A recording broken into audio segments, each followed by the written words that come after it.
The dust settled on Martha's boots like shame.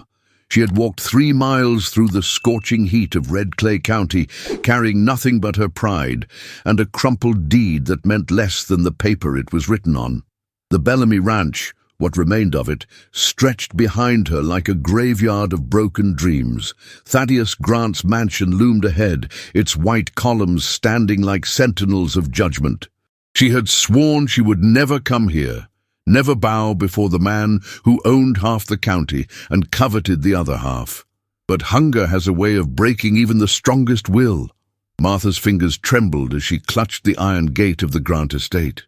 The metal was cold, despite the afternoon sun, and she could feel the rust flaking beneath her palms like dried blood. Behind her, the road stretched empty and endless, a ribbon of red clay that had swallowed her footsteps and would soon swallow her dignity. She had rehearsed this moment 1,000 times during the long walk from her failing ranch, but now the words felt like stones in her throat. The mansion before her stood pristine and imposing, its white paint gleaming like bleached bones against the azure sky. Every window seemed to watch her, every shadow seemed to whisper of her desperation. The gardens surrounding the house bloomed with an obscene abundance that mocked her own withered fields. Roses climbed the trellises in crimson cascades, their petals fat with moisture, while her crops died of thirst. The contrast was deliberate, she knew. Thaddeus Grant was a man who understood the language of power, and his wealth spoke in every manicured hedge and polished stone. Martha's own dress, once her finest, now hung loose on her diminished frame. The fabric faded from too many washings and too little food. She had lost weight these past months, her body consuming itself as surely as her land consumed her hope. A mockingbird, perched on the gate's highest point, began its elaborate song, cycling through the calls of a dozen other birds with shameless mimicry. Martha envied its ability to become something else so easily, to shed one voice for another without consequence. She had been many things in her 29 years: daughter, wife, dreamer, but widow was the only role that seemed to stick. The others had been stripped away like paint from weathered wood, leaving only the raw grain of survival beneath. Her husband Samuel's death had taken more than just his life. It had taken her future, her security, her belief that love could shield her from the world's cruelties. The sound of approaching hoofbeats made her straighten her spine with desperate pride. A rider emerged from the stable-yard, his silhouette dark against the whitewashed walls.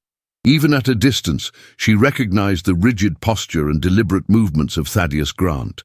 He rode like a man who had never doubted his place in the world, his horse responding to the slightest pressure of his knees.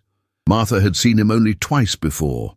Once at Samuel's funeral, where he had stood apart from the other mourners like a vulture waiting for the feast to begin, and once at the general store, where his presence had silenced conversations and sent lesser men scurrying for the door. As he drew closer, Martha could see the details that made him legendary throughout Red Clay County.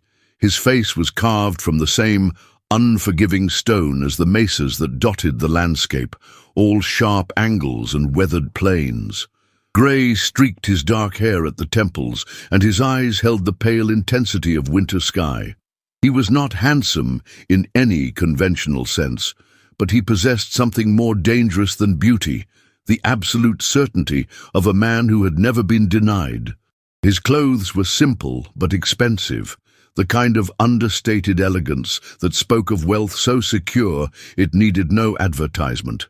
He reined in his horse just beyond the gate, studying her with the same dispassionate interest he might show a piece of livestock at auction.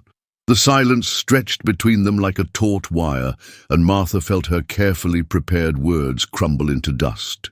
This was the moment she had dreaded and anticipated in equal measure, the moment when her pride would finally break against the immovable wall of necessity. Mrs. Bellamy. His voice carried the weight of authority and the subtle rasp of a man who chose his words carefully. Thaddeus dismounted with fluid grace, his boots hitting the ground with a finality that seemed to echo through Martha's bones. He approached the gate, but did not open it, leaving the iron barrier between them like a symbol of the gulf that separated their stations. His pale eyes swept over her with clinical assessment, taking in every detail of her diminished circumstances. The worn fabric of her dress, the dust on her boots, the desperate set of her shoulders. She felt exposed under that gaze, as if he could see through to the hollow ache of her empty stomach and the sleepless nights that had carved shadows beneath her eyes. "Mr. Grant," she forced the words past the constriction in her throat, her voice steadier than she had dared hope. "I've come to speak with you about a matter of business." The formality felt like armor, a thin protection against the vulnerability of her position. She had practiced this approach during the long walk, convincing herself that she could frame her desperation as a simple transaction. But standing before him now, she realized how foolish that hope had been. Men like Thaddeus Grant did not engage in simple transactions. They orchestrated conquests. He studied her for a long moment, his expression unreadable as carved granite. The afternoon sun cast harsh shadows across his face, emphasizing the lines that spoke of years spent squinting against the desert glare and making decisions that lesser men could not stomach. "Business," he repeated, the word rolling off his tongue with something that might have been amusement. "And what business might a woman in your circumstances have with me?" The pause before circumstances was deliberate, a verbal blade that found its mark with surgical precision. Martha felt heat rise in her cheeks, but she forced herself to meet his gaze. "The Bellamy Ranch. I need assistance to keep it running." Each word cost her something precious, but she pushed forward with the grim determination of a woman who had already lost everything that mattered. "I'm prepared to offer terms that would be mutually beneficial." The euphemisms tasted like ash in her mouth, but they were all that stood between her and complete humiliation. A smile ghosted across Thaddeus's lips, but it held no warmth. It was the expression of a predator who had scented wounded prey. "Assistance," he mused, as if testing the flavor of the word. "Tell me, Mrs. Bellamy, what exactly do you imagine you have to offer that I might want?" The question hung in the air like smoke from a distant fire, carrying with it the promise of destruction. He knew, of course, they both knew, that she had nothing left but her desperation and the failing ranch that had become more burden than blessing. The mockingbird's song had ceased, leaving only the whisper of wind through the roses and the distant lowing of cattle. Martha could feel the weight of the moment pressing down on her like the oppressive heat of a summer storm. This was the precipice she'd been approaching for months, the moment when all her careful plans and desperate hopes would either save her or damn her completely. "The ranch has good water rights," she began, her voice growing stronger as she found her footing in familiar territory. "The soil is fertile, and with proper investment, it could be profitable again." Thaddeus stepped closer to the gate, his hands resting on the iron bars with casual possession. "Water rights," he said softly, and something in his tone made Martha's skin prickle with unease. "Yes, I'm quite familiar with your water rights, Mrs. Bellamy. In fact, I've been watching your little struggle with considerable interest." The admission hit her like a physical blow, the realization that her private agony had been nothing more than entertainment for this man who held her fate in his calloused hands. The silence that followed stretched between them like a chasm that could swallow whole lives. Martha felt the world tilt beneath her feet, as if the very earth of Red Clay County had shifted to accommodate this moment that would define everything that came after. The wind outside had died completely, leaving only the sound of her own heartbeat thundering in her ears like distant war drums. She could taste copper in her mouth, the metallic tang of fear mixed with something else, something that felt dangerously close to relief. The relief of a drowning woman who finally stops fighting the current and allows herself to be swept away. Thaddeus remained motionless, his dark eyes fixed on her face, with the patience of a man who had learned that all things worth having required time to ripen. "You speak of marriage as if it were a business transaction," she whispered, her voice barely audible above the settling of the old house around them.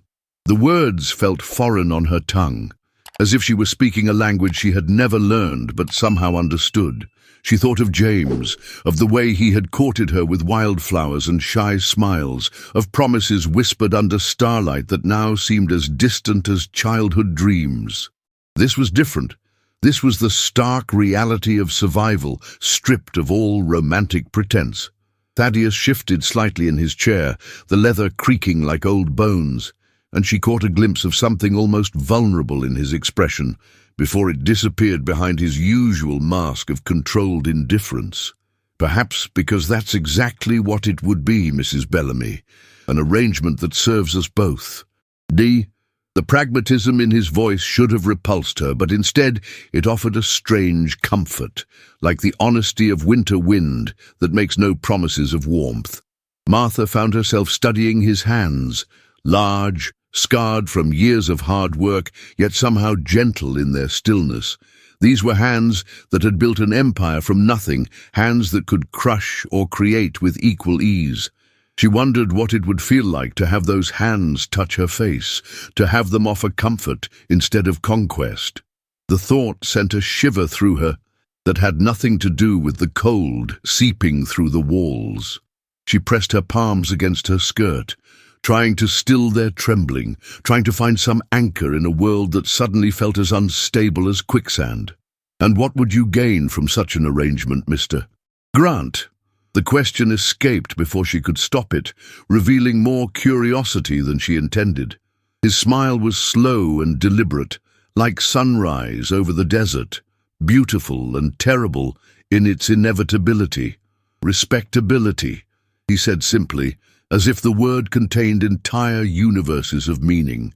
A man in my position needs a wife who understands the weight of reputation, who can stand beside him without flinching when the wolves circle.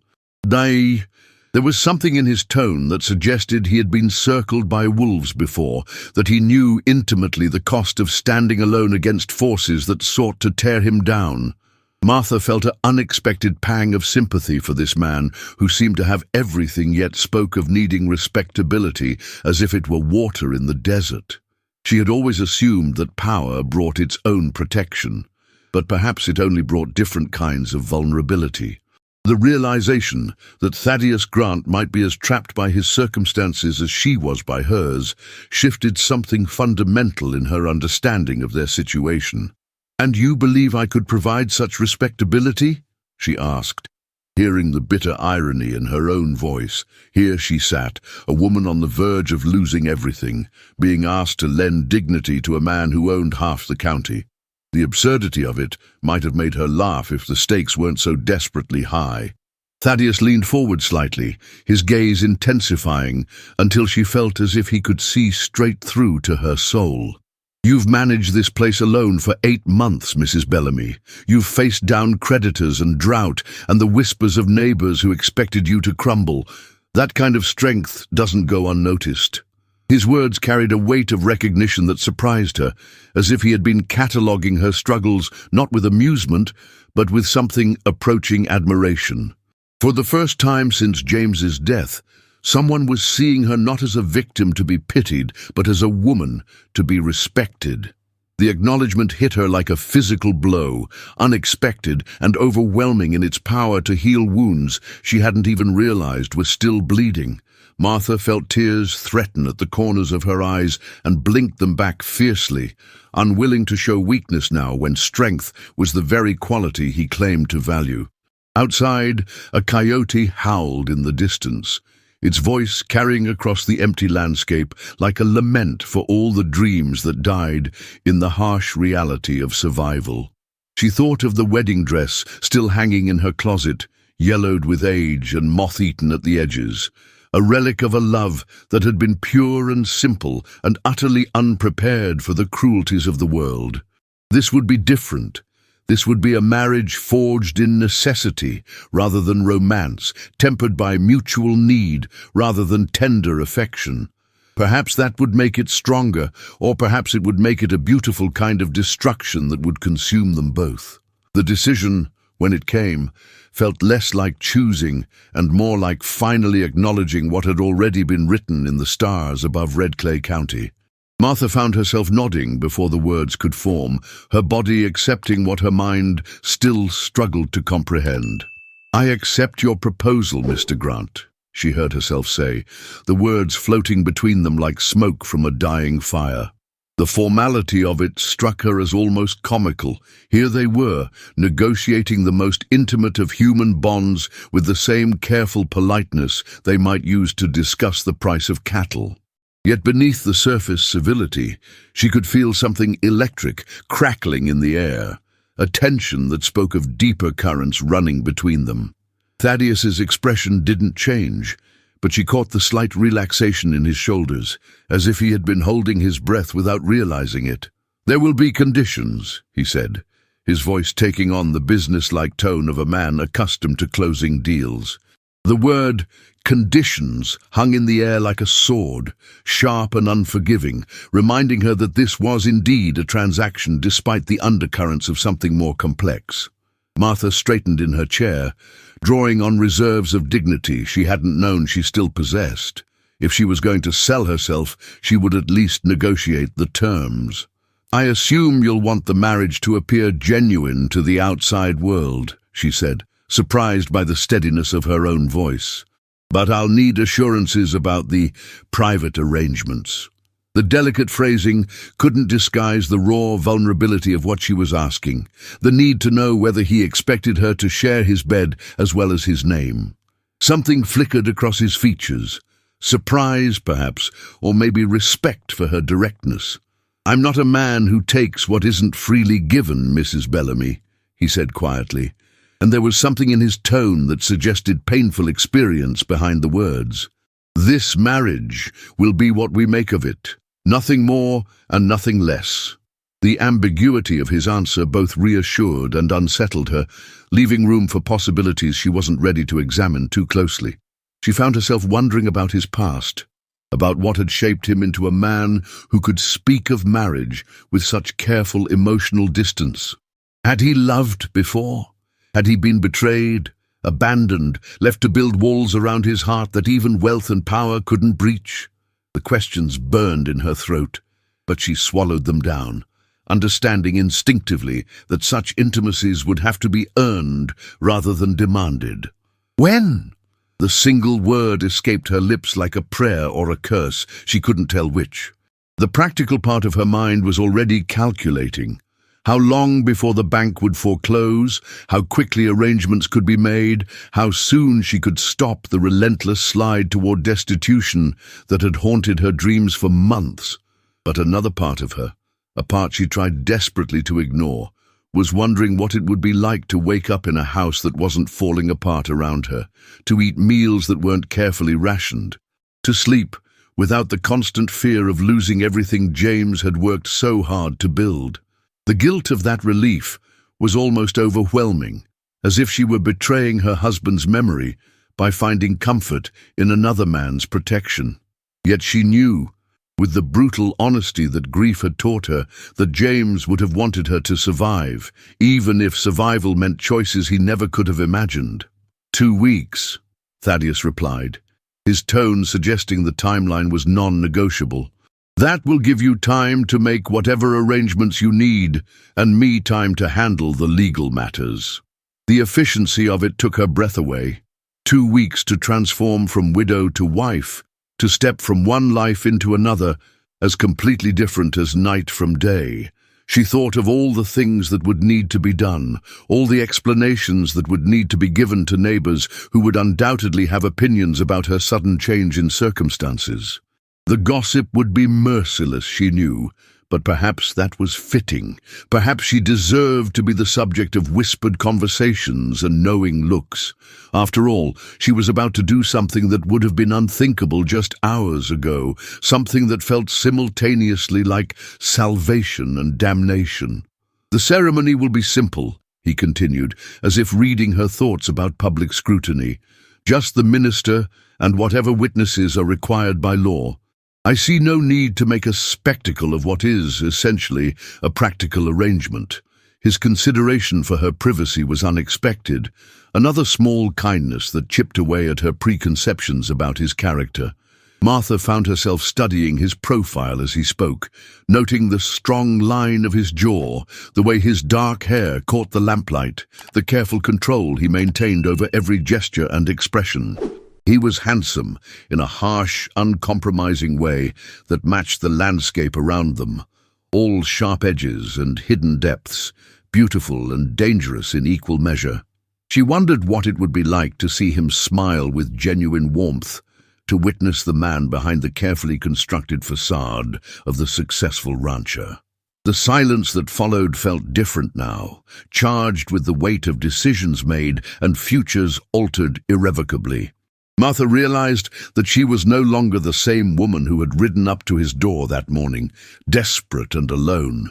In accepting his proposal, she had stepped across a threshold that could never be uncrossed, had chosen a path that would lead her into territory as unknown and potentially treacherous as the wild country beyond the settled lands. Yet for the first time in months, she felt something other than despair, a strange mixture of fear and anticipation that tasted almost like hope.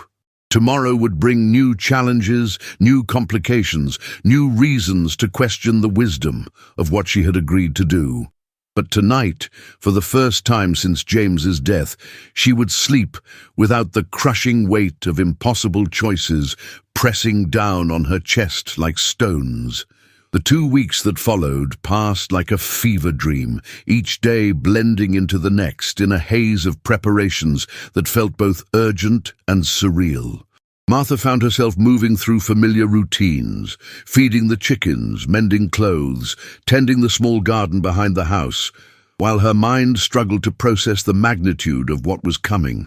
Every mundane task felt weighted with significance, as if she were performing them for the last time as the woman she had always been.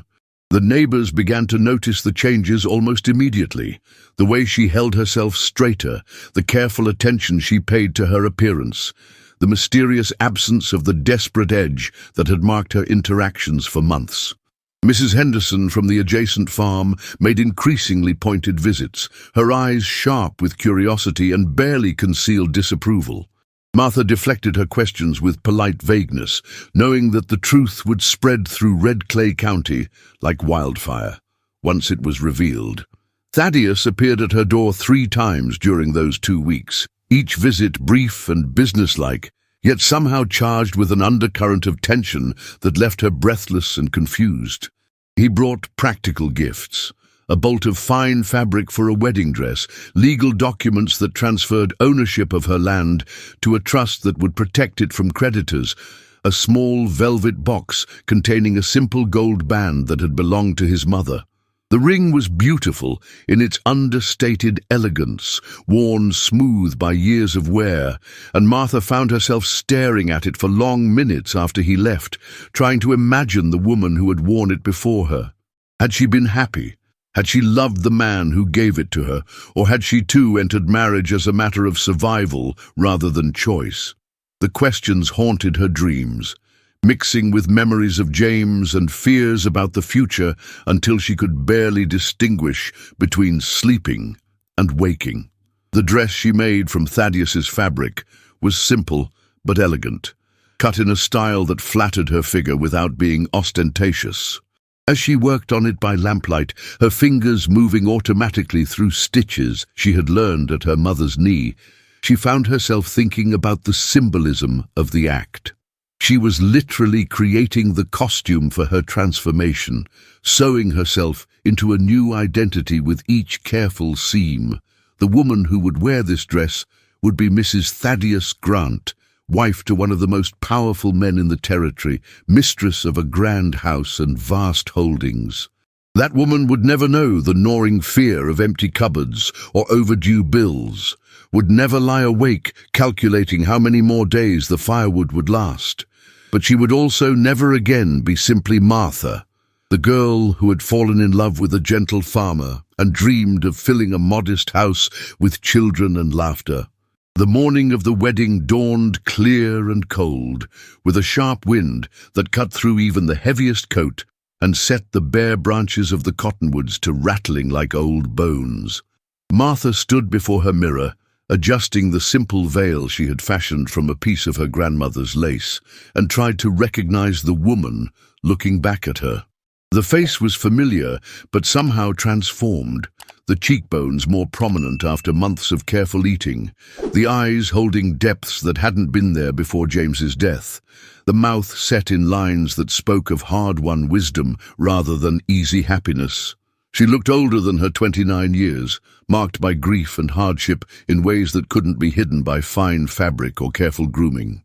Yet there was something else there too, a strength that surprised her, a quiet dignity that had been forged in the crucible of loss and tempered by the necessity of survival. Thaddeus arrived precisely at the appointed time, driving a black carriage that gleamed like polished obsidian in the morning sun. He was dressed in his finest suit, dark wool that emphasized the breadth of his shoulders and the austere handsomeness of his features. When he helped her into the carriage, his touch was gentle but impersonal, the courtesy of a gentleman rather than the tenderness of a lover. They rode to the small church in town in relative silence, the only sounds the rhythmic clip-clop of the horses' hooves and the creak of leather and wood. Martha found herself acutely aware of his presence beside her, the warmth radiating from his body, the subtle scent of soap and leather that clung to his clothes, the careful way he held himself as if always prepared for attack or retreat.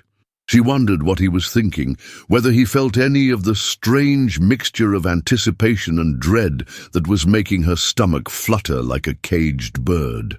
The ceremony itself was brief and efficient, conducted by a nervous minister who clearly understood the political implications of uniting two of the county's most prominent landowners. There were only 4 witnesses: Thaddeus's foreman, the minister's wife, and 2 men Martha didn't recognize, but who carried themselves with the quiet authority of those accustomed to power. When the minister asked if she took this man to be her husband, Martha's voice came out clear and strong, surprising her with its certainty. Thaddeus's response was equally firm, his deep voice filling the small sanctuary with a resonance that seemed to make the very air vibrate. When he slipped the ring onto her finger, his hands were steady and warm, and for just a moment their eyes met with an intensity that made her forget to breathe. Then it was over, and she was Mrs. Grant, bound by law and custom to a man she barely knew, but whose fate was now inextricably linked with her own. The ride back to what was now her new home passed in a blur of conflicting emotions: relief that the ordeal was over, terror at what lay ahead, and underneath it all, a strange sense of rightness that she didn't dare examine too closely. As they approached the imposing facade of the Grant ranch house, Martha realized that she was crossing more than just a threshold. She was entering a new chapter of her life that would be written in a language she was only beginning to learn.